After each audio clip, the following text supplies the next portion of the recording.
सुनन नबी दाऊद की हदीस है, अल्लाह के नबी सल्लल्लाहु अलैहि वालैहि वसल्लम तकरीर कर रहे थे।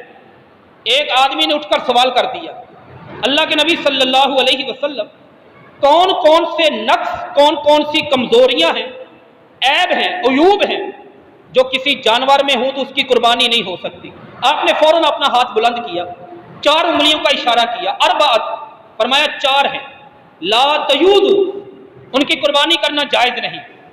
ये वो ऐब है अगर किसी के जानवर में हो वो कुर्बानी नहीं लग सकता, ज़बा हो सकता है आम गोश्त के तौर पर, कुर्बानी के तौर पर, कुर्बानी के स्टेटस पर उसको ज़बा करना जायज नहीं। 4, पहले नंबर पर फरमाया कि पहले नंबर पर अल औराउ अल बैशिनु अवरुहा, वो जानवर जो वादे तौर पर भेंगा हो, उसकी आंखें, उनका एंगल, उसका जाविया सीधा ना हो, एक आंख दूसरी आंख दोनों में बड़ा फर्क हो।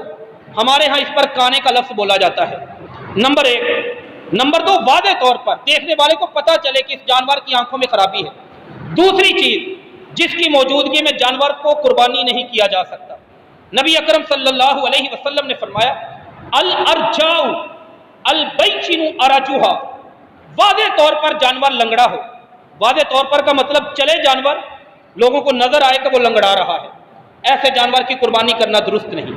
तीसरी चीज रसूलुल्लाह सल्लल्लाहु अलैहि वसल्लम ने फरमाया ऐसा जानवर, एक मरीज, मर्ज कोई भी हो, उसकी वो बीमारी, उसका वो मर्ज वादे हो, अल मरीज़तुल्लती अल बैशिनु मरज़ुहा, जिसकी बीमारी, जिसका मर्ज बिल्कुल वादे हो।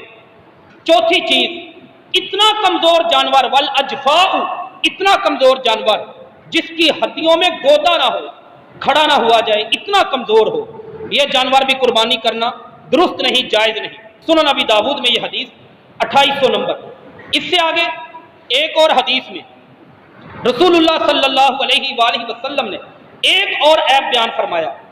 सईद बिन मुसय्यब रहमतुल्लाहि अलैह की उस पर तफसील भी मौजूद है। अब्दुल्लाह बिन उमर रज़ी अल्लाह तआला अन्हुमा से हदीस, अली बिन अबी तालिब से हदीस है, आज़बुल उज़न, जिस जानवर का कान कटा हुआ हो, चीरा हुआ हो, उसको कुर्बानी नहीं करनी चाहिए। ये ऐब है जिनकी मौजूदगी में किसी जानवर को उसकी कुर्बानी नहीं की जा सकती।